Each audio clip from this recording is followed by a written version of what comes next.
Welcome to From Campus to Careers, the Careers and Placements podcast where we help Aston students take the next steps towards their future career. I'm Christy from the Careers and Placements team, and this episode is part of a mini-series called The Employer Desk, your inside guide to what employers are really looking for. Today, we're joined by someone right at the heart of early careers recruitment in the energy sector, Clare Johnson. Clare is an early careers talent acquisition business partner, get your teeth around that one, at National Gas. National Gas is responsible for keeping Britain's gas network running safely and reliably, whilst also preparing for a cleaner net zero future. Clare leads the recruitment of apprentices, placement students and graduates who will make that future possible. In this episode, she's giving us an inside look into what it really looks like working at National Gas, what employers in the energy sector are looking for, and how students like yourselves can stand out when applying for roles. So without further ado, let's get on with the episode. So, welcome Clare to From Campus to Careers.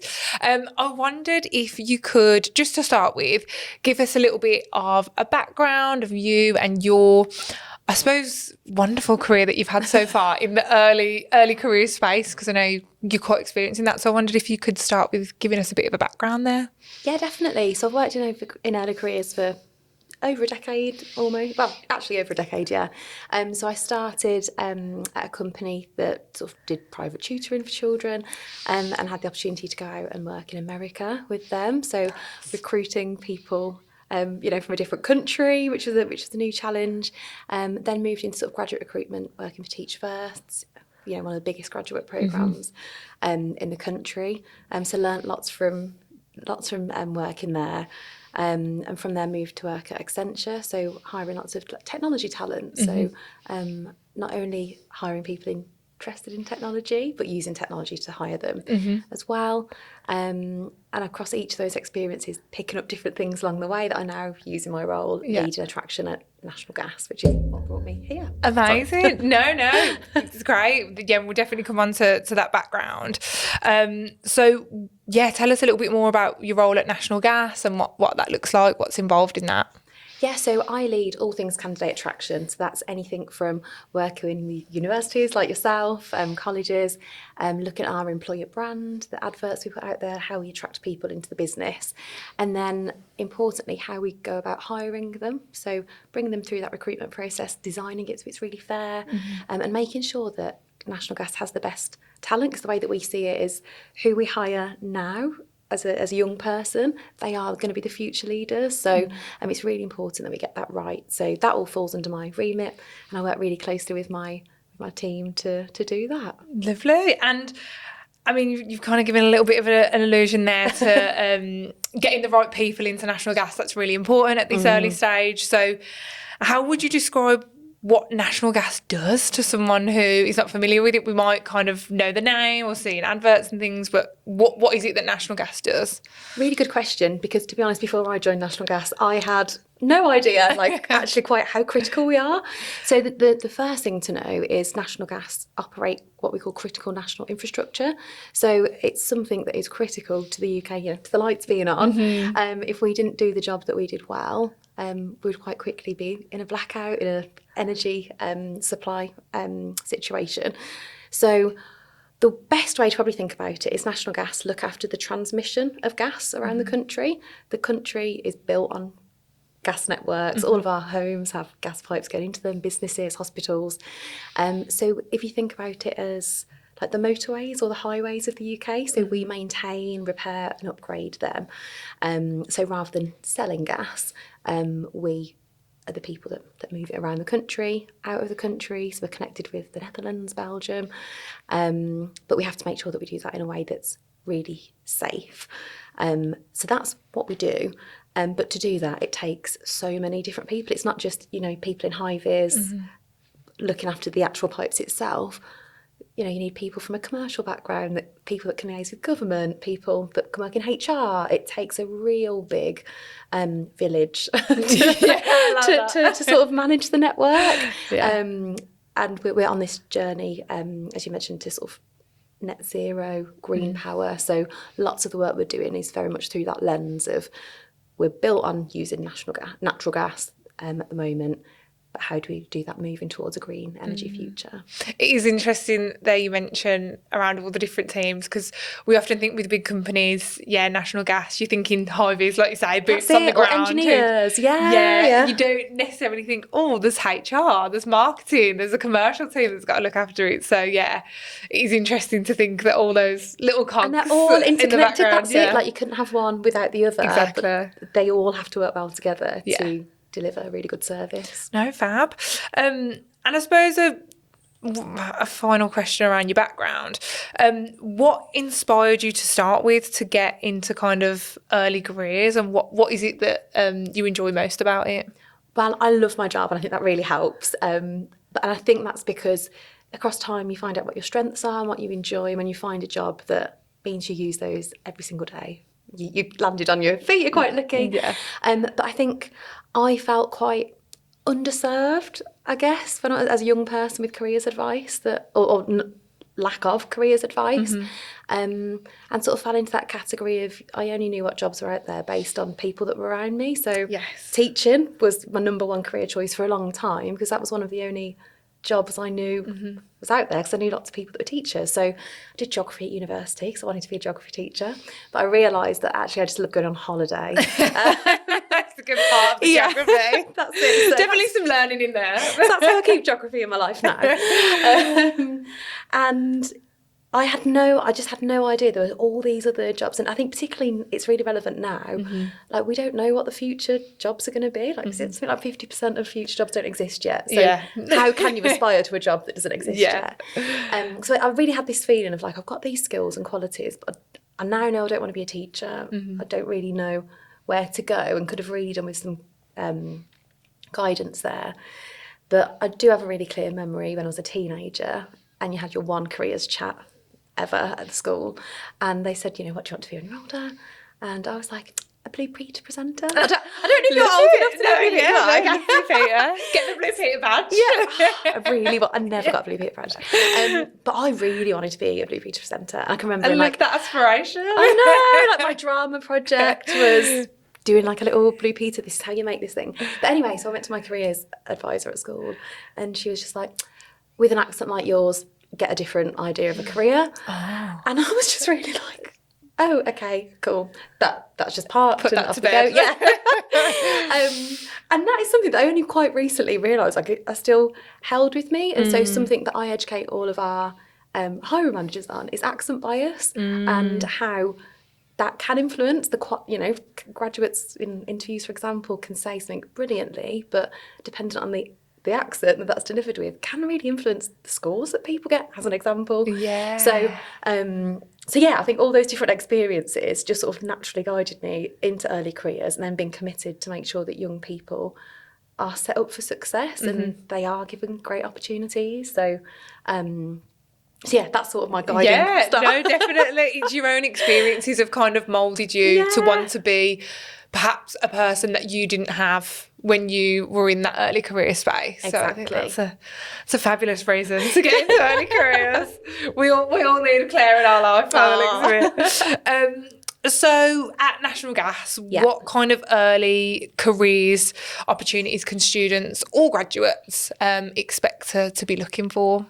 So there's a range of them, and it does vary each year what's available, because what I love about how we hire graduates into the business is we hire them in if there's a need, if there's real work for them to get stuck into. So we don't hire the same amount for each programme in each year to just join a scheme where they're just trained.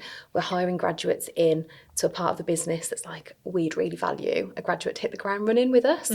But ordinarily there's roles in sort of engineering, finance, commercial, most areas of the business. Most years we'll do an intake, some years there might not be, so we always say to keep an eye on our website, because we'll always have them on there.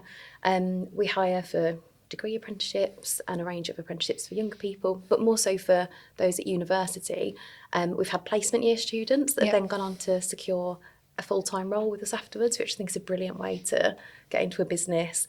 And just this summer we ran an internship in our innovation team, so we had 3 students come and work on some of our hydrogen innovation projects. I went up with them along with some of the early careers team. There's an RAF base up north near Cumbria, Carlisle, somewhere really up north, called Spade. I'm thinking of the RAF advert now. I was born in Carlisle, but I was made in That is such a good advert. It really sticks in your head, doesn't it? So yes, we went up to like an RAF base there where all of our sort of like testing is. It's called Future Grid. And we got to experience like a hydrogen explosion and sort of see how we're blending gas with hydrogen. So, you know, as interns, we gave them that experience. You know, they're only with us for 12 weeks, but we thought, no, you know, really get a feel for the business. And again, the idea being that they might then come back and join us in the future as graduates or maybe experienced hires further down the line. Yeah.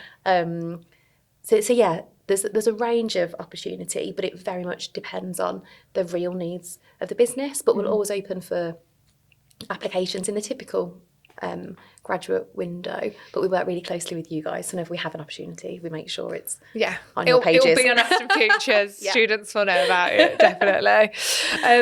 So why, or I suppose giving your point of view, why is National Gas, I keep saying National Gas, why is National Gas a great place for students or graduates to begin their career?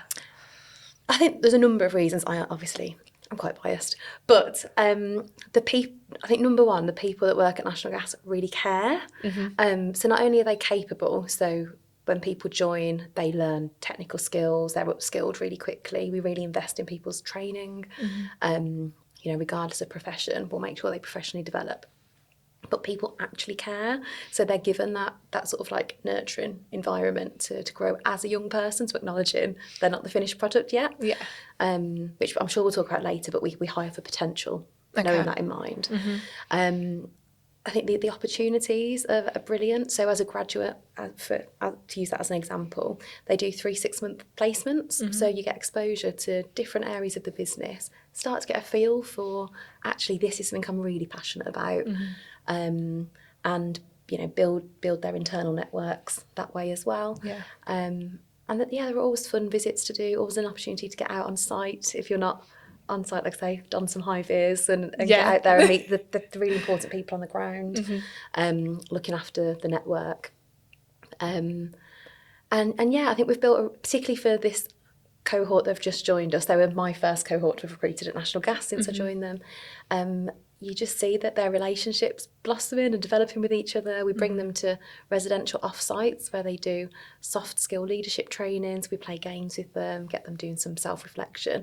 And it means they've formed some really nice bonds with each other. So some of them are housemates and they've organised their own socials and things now. So it's just really, you're joining a community of young people within like a bigger business. Yeah, definitely. Which is always a nice feeling. Yeah, and I think that kind of, I'm sure we'll get onto it, the potential side of things, it's such a lovely kind of wording around hiring for potential, you know, for graduates or students. You don't need to be the finished product straight away. You're not going to come with 5-10 years experience. And businesses, you know, it's nice to hear it from you kind of saying that we're looking for the potential. It's the willingness to learn a lot of the time and that enthusiasm rather than being the finished product, because they wouldn't be able to engage with all that learning and development that you've got planned for them if they already knew it. Yeah, if they're already there. So that's it. You can always give somebody knowledge, you can upskill them, but that attitude that you mentioned, that's what you can't, or it's a lot harder to train. So if you can hire someone for that potential, they've got that hunger, that interest in your business, that willingness to learn, we can teach them. Yeah. That sounds good. So thinking about students or graduates who might want to apply to National Gas now, we briefly talked before, we know that National Gas do look at CVs. We know there's like changes with some employers not considering those anymore, but National Gas do. So what does a strong CV or application look like? And with that, what can students avoid making mistakes on with those applications? So we currently take CVs. That, of course, is subject to change in the future. And I personally would love to move away from that, but how we're currently set up, that is the case. And your CV is your chance to put yourself forward in front of an employer. I think where we sort of struggle with poor applications is CVs that aren't tailored. I think And I was definitely guilty of this when I was younger. I was like, oh, this is my CV. I've got it polished and perfect. And that was my CV I handed into, my part-time job as well as a graduate employer. Yeah. But you can't do that in today's day and age. You've got to tailor it, whether that's just tweaking words to suit the key words that were in the job description that you're applying to. It's quite easy to tailor your CV in that way. And, everyone's got AI at their fingertips. That's a positive way to use AI in an application process. Okay. Be like, I've been a waitress for 2 years. How can I show that actually I can think on my feet, that I'm resilient in a CV, and sort of use it to help you put your CV forward in a good light? I'm a stickler for it, so I probably feel more extreme than others, but spelling and grammar and lack of attention to detail, you just can't do that with how competitive the market is. The amount of spelling and grammatical errors that come through on CVs, it's just not a good first impression. And we've got technology at our fingertips. You've got spell check, use it. We still get applications saying, I'm applying to British Gas or National Grid. And, you're close, but it's not quite. But Not quite there. It's those little bits of attention to detail. And, you're always thinking of, well, in the workplace, I'm often on Teams and sending emails where, again, you're forming first impressions and perceptions by how you communicate virtually. So actually, a bit of spelling and grammar is important. Yeah. And if that's something you struggle with, there are loads of tools out there to support you. And Grammarly is amazing for people in my team I've had that have been dyslexic, for example. They'll do their work and then have that tool alongside them to make sure that what the finished product is a reflection of their capability. So it's always a shame when you see a brilliant candidate that's somehow undersold themselves. So that's the sort of CV specifically. We also ask for cover letters, which is your chance, I guess, to try and come across human. With the age of AI, we've seen so many almost identical cover letters that are very clearly come from the same system. But for me, if you're asked to write a cover letter, you want it to sound as human as possible, which I know is easier said than done. But talk about your own experiences. How do they link with what the job description has said? And that is really difficult when you're applying to tens and tens and tens of applications. But again, use AI as a tool to help you think about structuring it, but make sure it's tailored to the role you're applying for. Because it's just a shame when you can see there's some potential there. For us at National Gas, again, just because of technology limitations, at the moment it's humans reviewing the CV and cover letter. Okay. But I think if you're an applicant, it's always worth reaching out to that hiring team and asking, what is your recruitment process? Because actually, if it's an AI system scanning your CV, having loads of keywords in there might go further.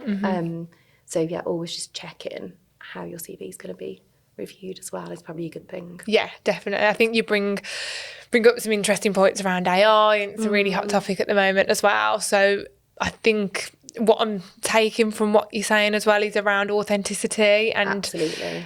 As hard as it is to show your personality on a piece of paper, I think if students can show that they've done a little bit more research, or there's a specific project that you've worked on and they can tell you why they're interested in that and what it means to them, it's those sort of little anecdotal parts that bring you to life as a person rather than the CV or the cover letter on the piece of paper. And it's just, anything. I'm always just thinking when I'm applying to jobs even now, what can I include that slightly stands me apart from another candidate? Yeah. And sometimes you might not have that experience, but there's so many online things out there that it's quite easy to read a paper that you can talk passionately about, or complete a 5-minute YouTube course. There's so many things you can do. Just think about how can I strengthen myself. To give you an example, I know when we've been at universities, students hear about there was 600 applications for one role, and that's true for National Gas as well. That is the sort of volumes we're looking at. But I can really confidently say that 400 of them weren't applications even worth looking at, because they either hadn't submitted everything they need to, or they weren't eligible, or there's all sorts of different things, or they were poor applications. So you're dealing with a much smaller amount of applications of capable students. Yeah. So actually, if you take the time to submit a quality application, it's not that hard to stand out. Yeah. It feels like it is. And I know when you're not hearing back from employers and all the self-doubt that comes with that, but actually really tailoring it and doing it quality will stand you out way more than you appreciate.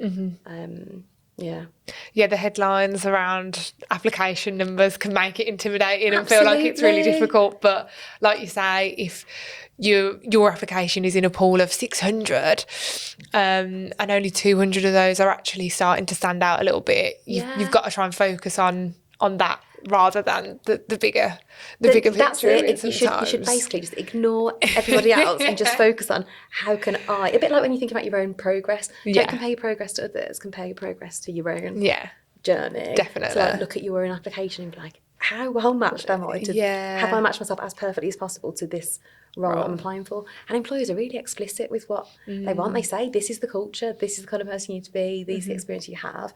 So just spell it out back to them. Literally say, this is what you've asked for. This is how I can do it. That's it. Like, you can't always infer things. You can't assume things. Even though we might, from experience, look at that and be like, oh, I'd imagine they'd have those skills. Tell us. Yeah, definitely. And then talking sort of about skills and qualities, what is it that National Gas are looking for in terms of those skills, those qualities within, whether it be placement or graduate or internship? What would it be that you're looking for in the applications? So specific skills will vary depending on what part of the business, because obviously if you're a pipe welder versus working in investments, they might be two really different skills. But there are obviously qualities that we want in all of our cohorts. The thing that we've been looking for most recently, and actually it's come out in quite a lot of research, is the idea of curiosity. People that show curiosity, again, linking into potential, so that means they're interested, they're asking critical questions, they're showing they've got that analytical thinking. People that can be curious, they're capable, they're going to grow in a business, they're going to really develop. So we don't have a section called curiosity, but when we're sort of looking holistically at candidates at assessment centres and within interviews, we are thinking, are they someone that showed a genuine interest in the business? Have they been curious enough to read around the role? Or actually, are they asking questions of the interviewers afterwards that, again, show that genuine interest in what we do? So I think curiosity is a good one, and one you could quite easily show. Like it's not hard to do your research and to come up with a couple of questions. We're looking for people that are resilient as well, which I know lots of employers are, and resilience is always one of those things, like you have to go through the tough times to build it, and we don't always want to go through those tough times, but that is life. And thinking how you can show that resilience. You don't have to have climbed Kilimanjaro to show that you've been a resilient person or run a marathon. Actually, doing a night shift at McDonald's, I don't know a more resilient person than somebody that can get through that. Do that. That's it. So really thinking about, like, take the time to look at your own experiences and be like, what does that say about me? Maybe you've had care and responsibility or family commitments that mean actually you can't do internships and you can't do part-time jobs. But what can that show? You show up, you're committed, you're resilient, around something that's out of your control. So those people that can show resilience is really good. I think in National Gas, because of how we work, being able to communicate, but not just communicate, but communicate effectively with people from a range of backgrounds is really important. Because whatever role you're in, you could be speaking to an apprentice one day, you could then be having our CEO walks around the office, you could end up having a quick chit chat with him, or maybe an external stakeholder, or it might be Ofgem who regulate us, or a government contact. So we have lots of MPs come in and see the work we're doing. So we're looking for people that know how to flex their communication style. They know this is an appropriate way to interact with this person, but actually that's fine if I switch it up and I'm chatting to a fellow grad. I can be more conversational or whatever. you can still absolutely be your authentic self in that way, but people that show they know how to. Yeah, I've heard flex. it. I think I've heard it called like code switching, sort of you have to flip the character of like you say, I'm having a conversation with a grad, we're doing the same project to, okay, the CEO's on the floor, what, to show my curiosity, what good question can I go and ask the CEO, and what, how do you make that appropriate? So it's I suppose communication is really important, but that code switching, thinking about how you would email an academic or, a member of the careers and placements team, as opposed to someone you've worked on a group project in uni with. 100%. You've got examples of that. It's just trying to bring it to the forefront. Bring it to life. That's it. And I think people worry that feels somehow like fake or not authentic, but that isn't the case. That we all do it. You do it at home. Like what I would talk to my grandma about versus my friends is really different. So it's just knowing, like, can this person make good judgment calls? Have they got enough self-awareness? Yeah. Which comes on to my last point is self-awareness, self-evaluation. Mm-hmm. We know people that have awareness and can reflect, again, have that growth potential. So at our assessment centres, candidates will do an evaluation at the end that puts their performance into context. Mm-hmm. So it could be that maybe somebody was, missed all their trains on the way there, and actually say they entered the assessment centre really stressed. It's just quite good for us to know that, and how that could have impacted their performance on the day.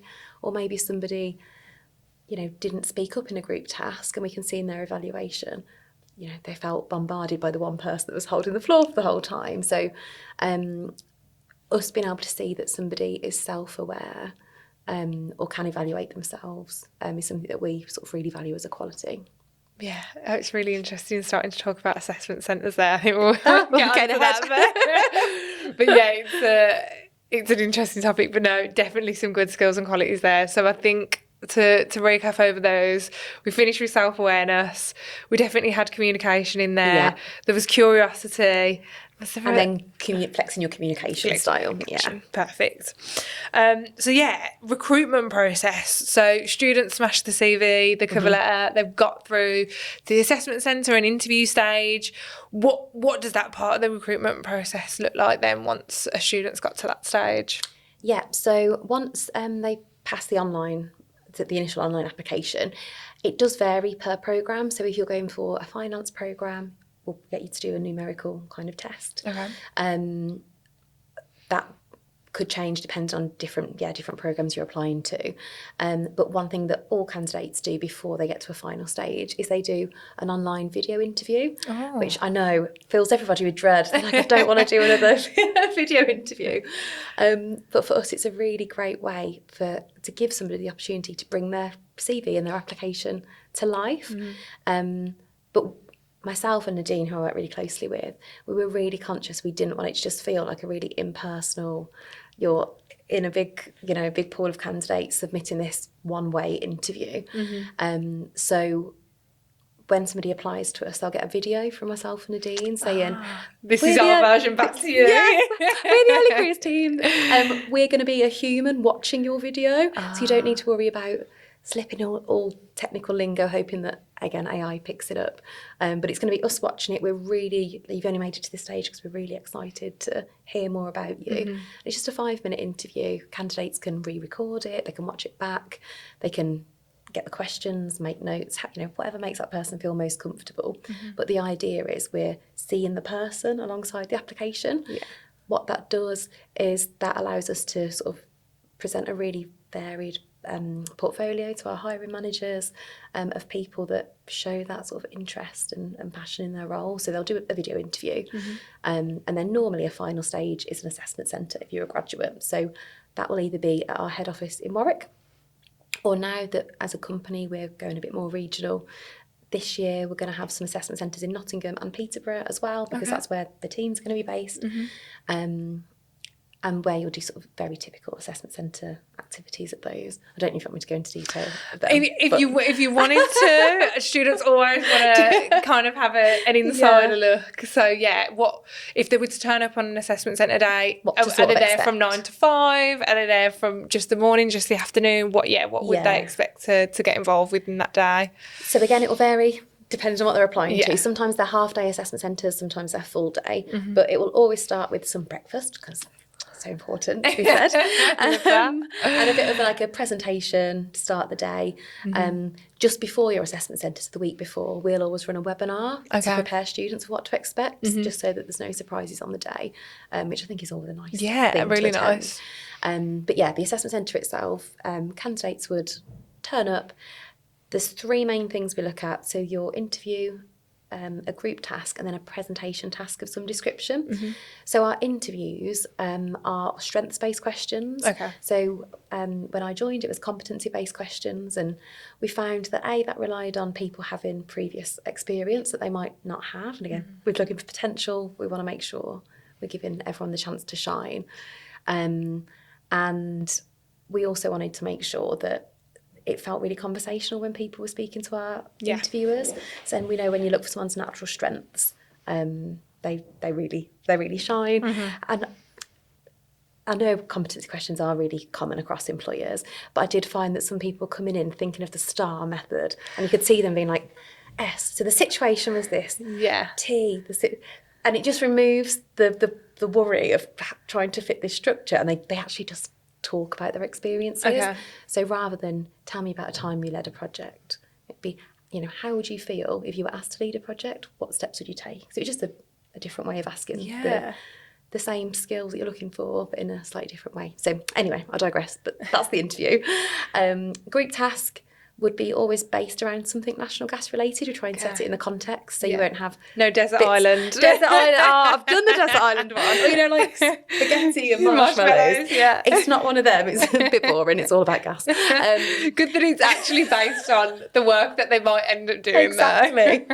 Where normally we'll be looking at communication, problem solving, and it's can we imagine you in the business working alongside other people? So I think candidates sometimes think they need to be the leader. But leaders are inclusive. They listen, they delegate, they share work. So they're always really interesting, but also a really fun part of the day. Candidates tend to really enjoy the group task.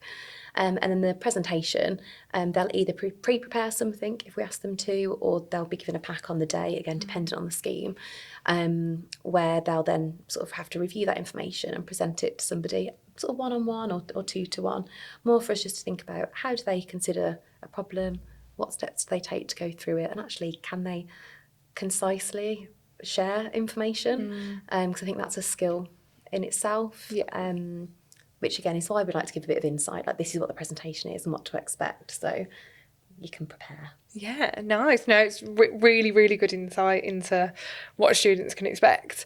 And during that process, how do you make sure that the hiring and I suppose the process in general is fair and inclusive during that kind of process?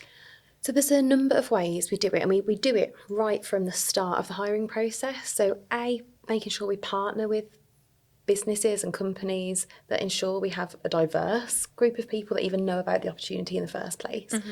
Something I was passionate about putting into our job descriptions, which is in every job description now, is studies show that women will only apply to roles if they meet 100% of the criteria. Yeah, I do love that. So that is in every job description, because I was like, before somebody opts themselves out, put your hat in the ring. And that's been really positively received by people that have come through the process. So small things like that, even just how you put the opportunity out there, helps with inclusive hiring. Nadine and myself, we then have a commitment to making sure that the portfolio of candidates we put forward to the teams to select their assessment centre candidates are diverse, so by background, gender, experience, so that the people we hire reflect the customers that we serve as National Gas, which is really important. So that's something that we do as the early careers team. Before every assessment centre, I deliver a briefing to hiring managers. So it starts with letting them know what to expect for the day, reminding them about hiring for potential, that these are graduates not experienced hire, which is what they're used to hiring.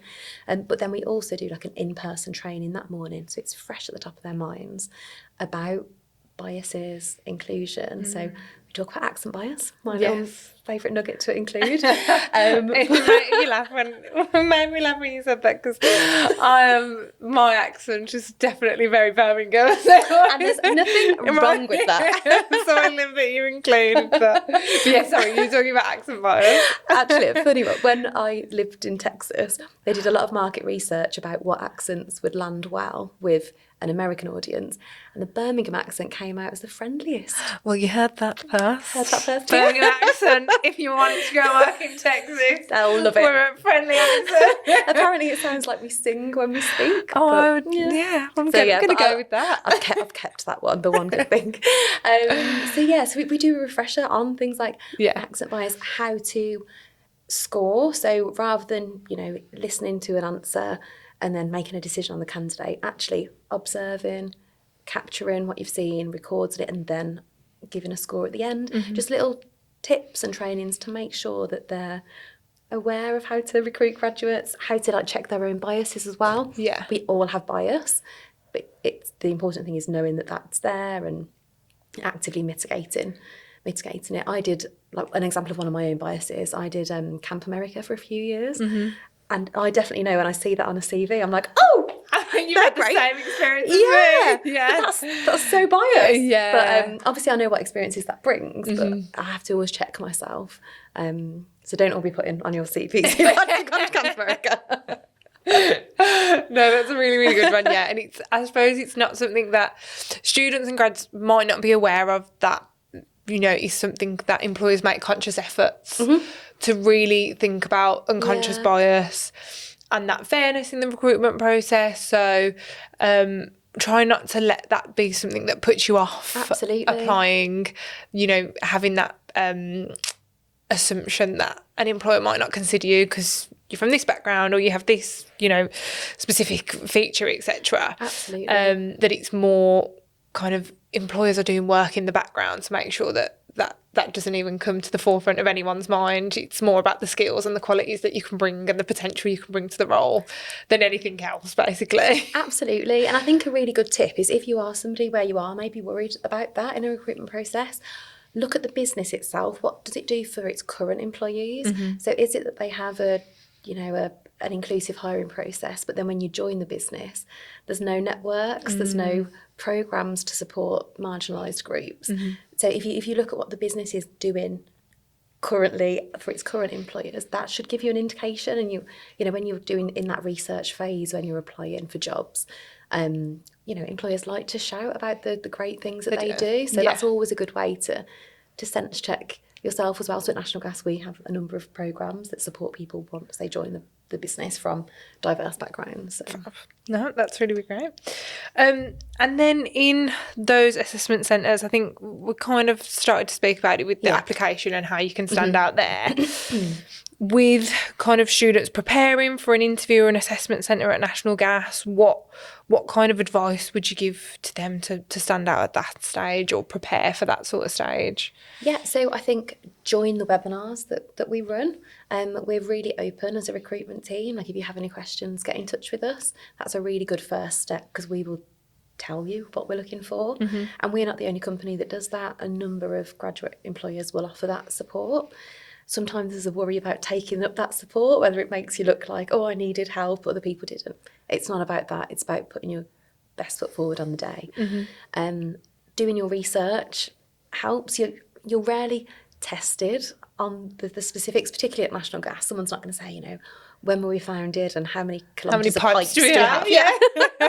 5,000 miles. Remember that one? So you're not going to be tested in that way. But I think if you understand the context of the business, what drives it, how do they make their money, or what's important to that business, when you're asked questions on the day, you're going to answer in a better way, because you'll answer it with a much more informed perspective. So at National Gas, we have a commitment to transition in the UK to a net zero future. It's a long way away, but we're on the journey there. But because we're regulated and our customers are the UK public and population, we've got a real commitment to making sure that what we do is of the highest safety, but also the most efficient, to the best cost to the customer. So making profit, for example, for us isn't a driver, but doing things efficiently. and safely in a way that is sustainable. So, some of our gas pipes were put in the 60s. They're still the ones we use today, but it's about maintaining them and things. So that's the sort of lens that we come out from National Gas. So if you've done your research, if you're then asked questions about, what challenges might there be at National Gas, you've at least got like a bit more of an informed perspective when you're answering those kind of questions. And the same for any business. If you understand what they're about, what's important to them, what's their culture like, you're a lot more likely to meet what they're looking for on the day. Yeah, and I think it comes back to what we were saying about showing genuine interest and actually, I'm learning more and more about National Gas now. I feel like I'm You're going to be an expert. getting there. But just being able to, if you go into an assessment centre with National Gas, listen to this podcast. It would be a really great start. That's going to give you a good insight. But yeah, doing that research, finding out, why have I actually applied? What am I actually interested about there? That side of it. And I think it's related to the assessment centre, but like the logistics side of it. Okay.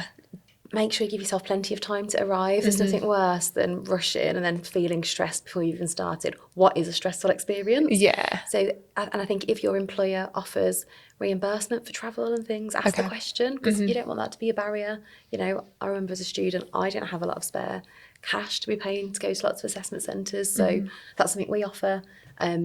So also make sure if that is available to you, so you can make the best travel arrangements for yourself to perform to the best. Really good point. And that's really good to hear that National Gas offer that, because it's definitely comes up as questions. So good one to give as advice to students. Another kind of question around advice. Yeah. So industry experience, obviously, if a student's managed to do a placement year, or perhaps they're applying for a placement or a grad role and they haven't got that much industry experience, would you kind of say the advice again is around the research piece of the industry, or is there anything else that you would say students can kind of think about doing before they get to that point? Yeah, really good question, because I think, everyone has to be given their first opportunity, and that feeling, don't you? Like, how do I get experience without experience? Yeah. But I think that's where technology nowadays is brilliant. There are so many more opportunities out there than there used to be. When I was at Accenture, we worked with a company called Forage, who do loads of online internships for free. And if I was a student and had my time again and that was something available to me, that's one of the first things I would do. You can complete like a mini online internship at your own pace, and then on your CV you can say, I've done a week as a management consultant virtual internship with Accenture or with PwC or whoever it is. And there's loads of companies on there. We're not yet aspirational, but things like that, anybody can do that. There's no barrier to entry. It just takes you as an individual to think, actually, I want to go into software engineering. I'm going to complete a software internship online, a virtual experience. Yes, they're not the same as an in-person internship. You still get lots of the same skills. You're still showing you've got that individual drive to go and gain that experience. So I think, number one, doing something like that, if you've got nothing, is a really good starter, and that could open your door to a work experience day or a placement, but then the job or whatever. Part-time work, even if it's not relevant to what you're applying to. We spoke earlier about the transferable skills. Yeah. So don't ever think that the part-time work you're doing is in any way detracting from you as a whole student. It's adding to, I think, anything that shows that you're more workplace ready than somebody else is a win. Yeah. And yeah, I think the research piece, or LinkedIn.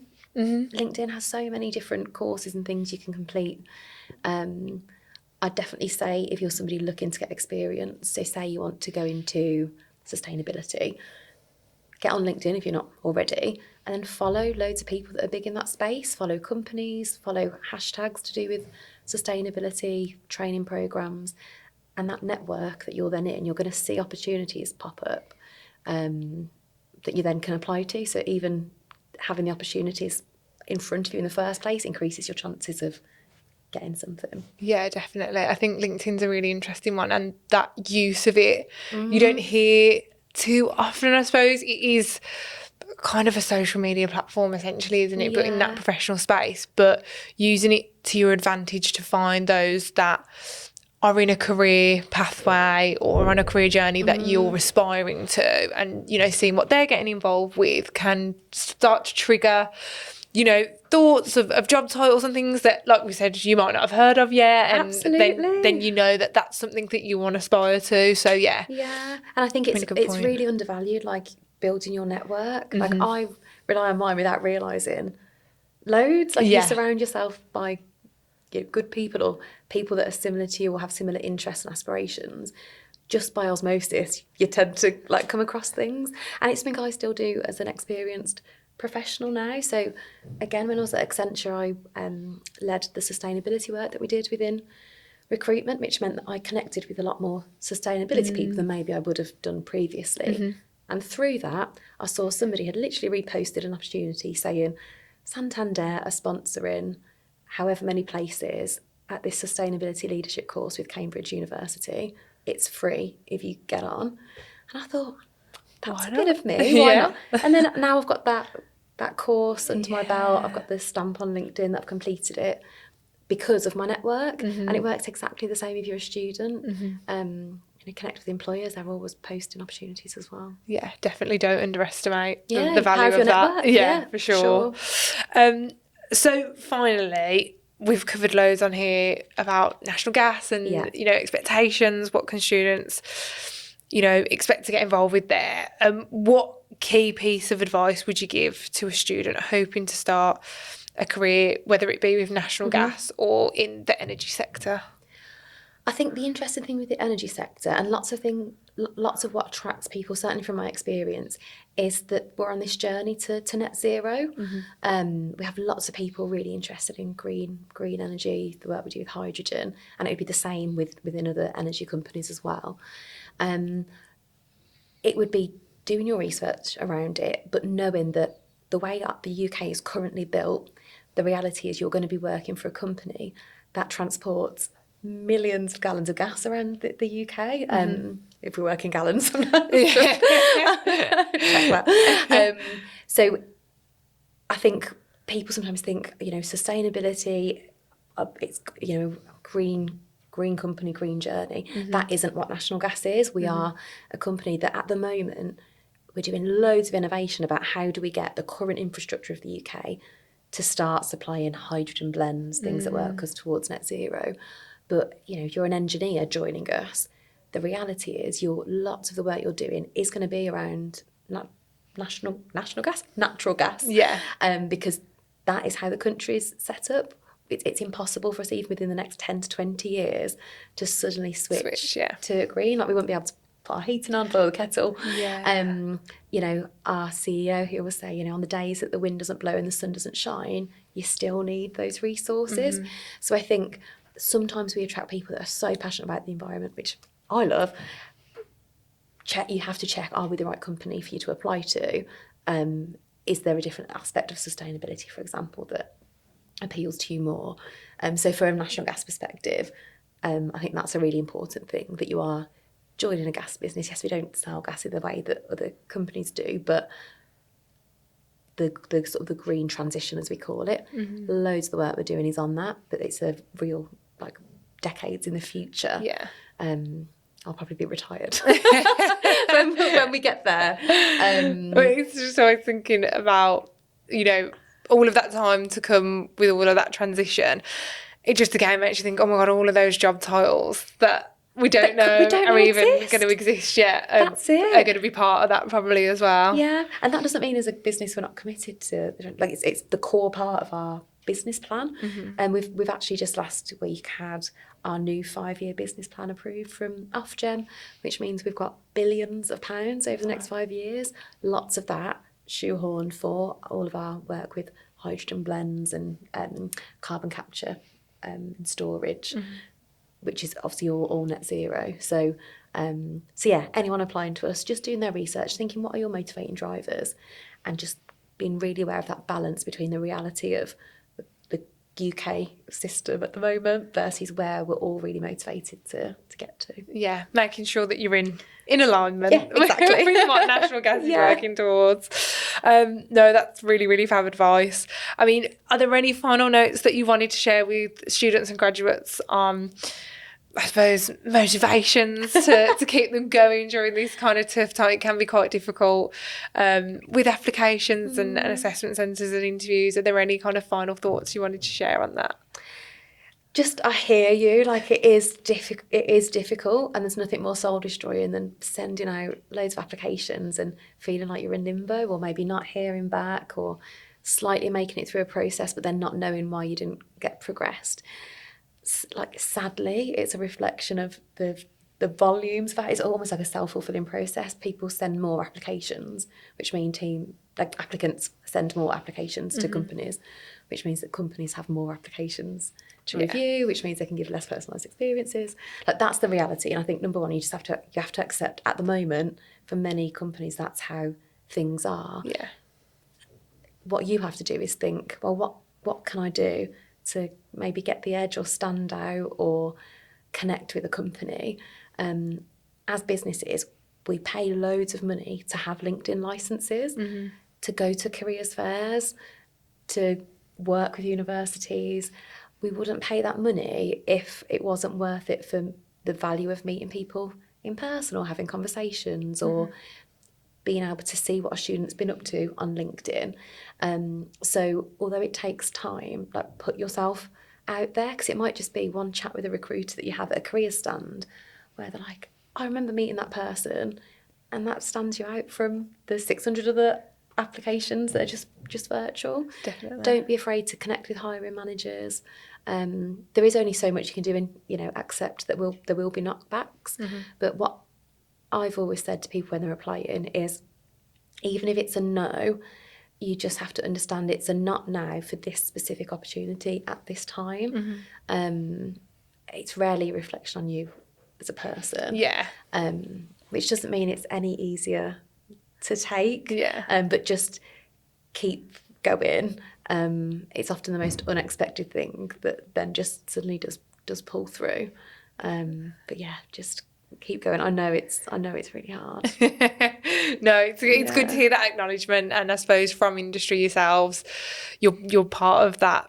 The recruiters that are dealing with high volumes. So, it's good to hear it directly from you that you're not the only ones that have got lots going on, but students try and stay as motivated as you can throughout that process, for sure. And do quality applications, because they're much more likely, by mathematics law to get further forward if they're more closely aligned. If you send the same CV to 50 roles, the chances are you're not going to get any of those 50. If you tailor your CV to 5, you're going to have a much higher chance of moving forward. Definitely. No, fabulous advice. Thank you so much, Claire. It's been great to chat to you. Enjoyed it. Yeah, no, it's been really lovely to have you on.